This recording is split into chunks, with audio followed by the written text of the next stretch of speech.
he can be very concerned. I didn't see him very concerned about the massacre of Jews in Israel. Fred is not very concerned about that. But the concerns are met by the concern he has about the Palestinian population should be met by, first of all, by the Hamas, who should let the people of Gaza go to safe areas instead of keeping them as human shields in a place where war is being fought.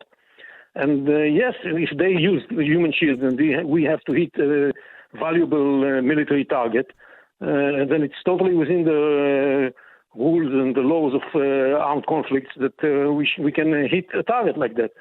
He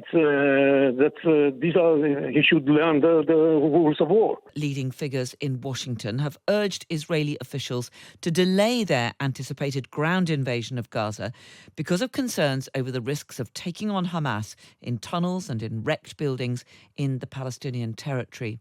Negotiations are also continuing to try to secure the release of more than 200 hostages who are being held by Hamas after 2 Israeli women were freed last night. Israeli airstrikes are continuing. Gaza's health ministry says almost 5,800 people have been killed since the 7th of October. The UN Secretary-General Antonio Guterres has told the Security Council he believes the bombardment and blockade of Gaza is breaching international law. But the US Secretary of State Antony Blinken told the UN Israel has the right to defend itself after the Hamas attacks.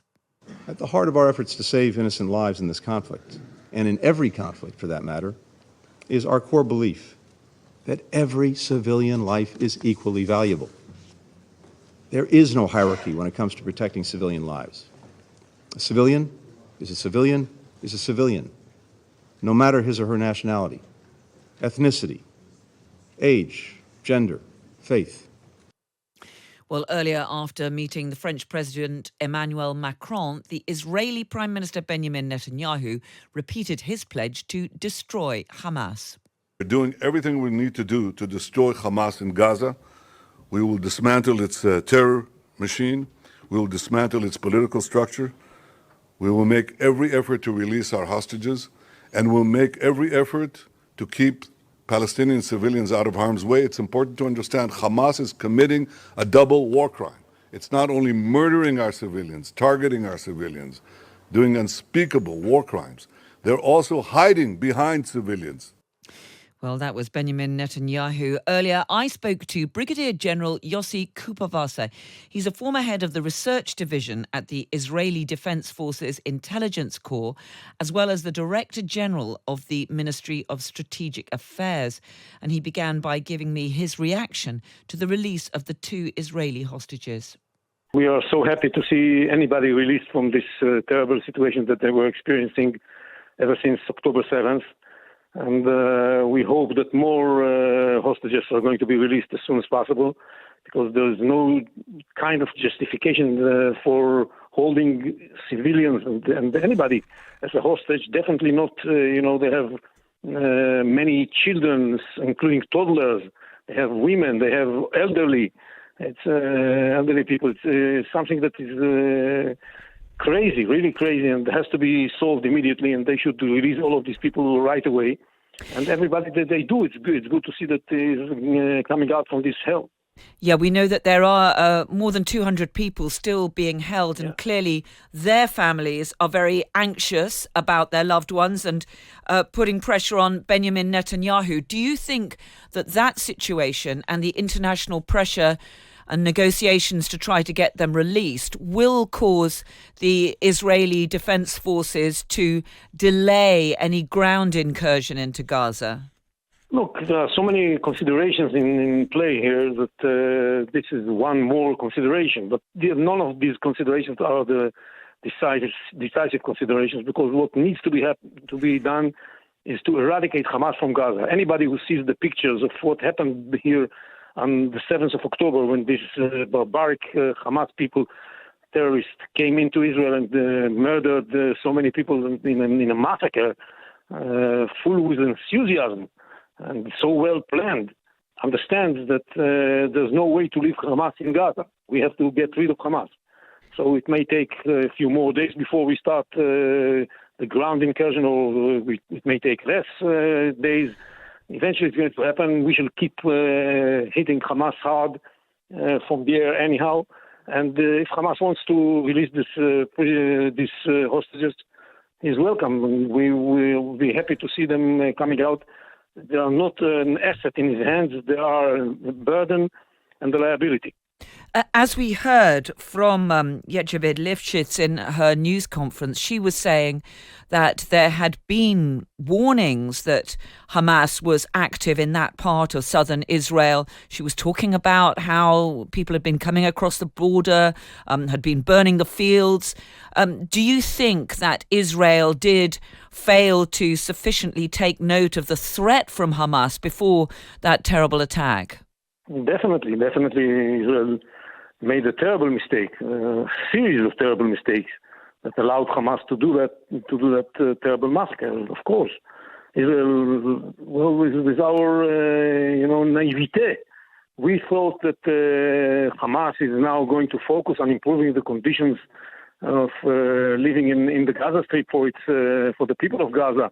That more workers are going to come from Gaza to work in Israel. That money should flow in, that they should build something that would enable unemployment to come down. That was our thought, because we are Westerners, and that's why we think about life. We think about how we can flourish. They thought about one thing: how can they massacre the Israelis? And we didn't understand it. We thought about them in the way we think about ourselves. That was a big mistake, and we thought that since we managed to close the tunnels for which they were planning to carry out this kind of attack, and since we managed to find a way to protect ourselves more or less against the incoming rockets that they launch indiscriminately against us, and take care of other tools that they were building in order to kill us, we thought that because of that, Hamas is going to give up on carrying terror attacks of the kind that it did, and that it's going to be deterred and focus, as I said, on improving the living conditions in Gaza. Let me ask you then about those conditions in Gaza now, though, because the bombardment has been hitting not just those parts of Gaza City where you've told people to leave, but parts of the south of Gaza where people have fled. We've now got some 5,000 Palestinians have been killed. And the United Nations, Antonio Guterres, has today said that he thinks that there are clear breaches of international law. No, there are no breaches of international law. In spite of the fact that we have attacked thousands of targets, none of the targets we attacked was not a military target. All the targets we attacked are military targets. And with even the one case in which they tried to frame it as if we attacked a non-military target, everybody knows today that this was a military target, that this was attacked by the Hamas, by the Islamic Jihad themselves, this rocket that fell near the hospital. So we didn't make, and this is something really impressive, that we took so many attacks, none of them was a mistake. And we didn't launch any attack against the area where we asked the people to concentrate when they leave Gaza. But there is clear evidence that civilians have been killed in these airstrikes in areas beyond Gaza City. And Antonio Guterres, who is the UN Secretary, has said, I am deeply concerned about clear violations of international humanitarian law that we are witnessing in Gaza. He can be very concerned.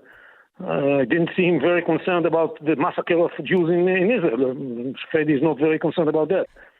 But the concerns are met by the concern he has about the Palestinian population should be met by, first of all, by the Hamas, who should let the people of Gaza go to safe areas instead of keeping them as human shields in a place where war is being fought. And yes, if they use human shields and we have to hit a valuable military target, then it's totally within the rules and the laws of armed conflicts that we can hit a target like that. He should learn the rules of war. The United Nations Refugee Agency is now saying that unless it can get supplies of fuel, it will have to stop its operations altogether inside Gaza. And there are thousands of people, as you know, who have been displaced, who are literally running out of food and water. No, they are not running out of food, and they're not running out of water because we entered a lot of water in. There's no shortage of water in Gaza because most of the water comes from Gaza itself, and they don't need more water. Well, that's not what we've been hearing from relief agencies on the ground. No, you don't know the facts. I'm sorry. The facts are that we entered a lot of humanitarian aid and food and water and medicine were entered. We didn't enter fuel. That's true. We didn't enter fuel. But what happened, the fact that they missed fuel is because the Hamas took all the fuel that was in the possession of the UN and they took it for its military purposes. That's why they don't have fuel. So, by the way, what was Hamas thinking exactly? They are going to conduct a massacre of 1,400 people, and they plan to kill many more. And that we shall sit idle. What was going through their minds when they did it? Are you not concerned that Israel may risk losing some of the international support it has from countries like the United States, like the United Kingdom, if it continues to blockade and bombard Gaza, where there is no doubt that civilians are dying? Civilians are dying there, aren't they?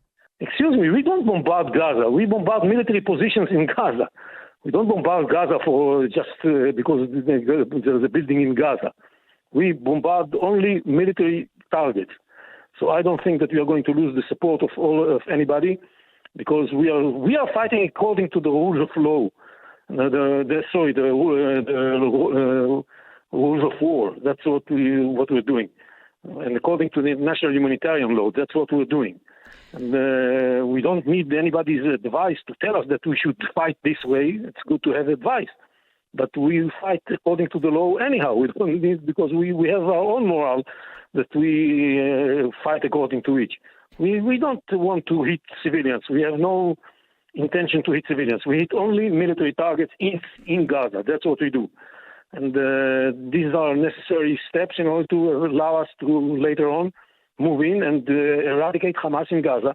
And the first and most important commitment of Israel as a state and the IDF as a military force is to protect Israelis. They failed in doing so on October 7th. They are not going to fail again. The only way to make sure that they don't fail again is by eradicating Hamas in Gaza. Well, that was Brigadier General Yossi Kuperwasser. He's a former head of the research division at the Israeli Defense Forces Intelligence Corps and was also Director General of the Ministry of Strategic Affairs.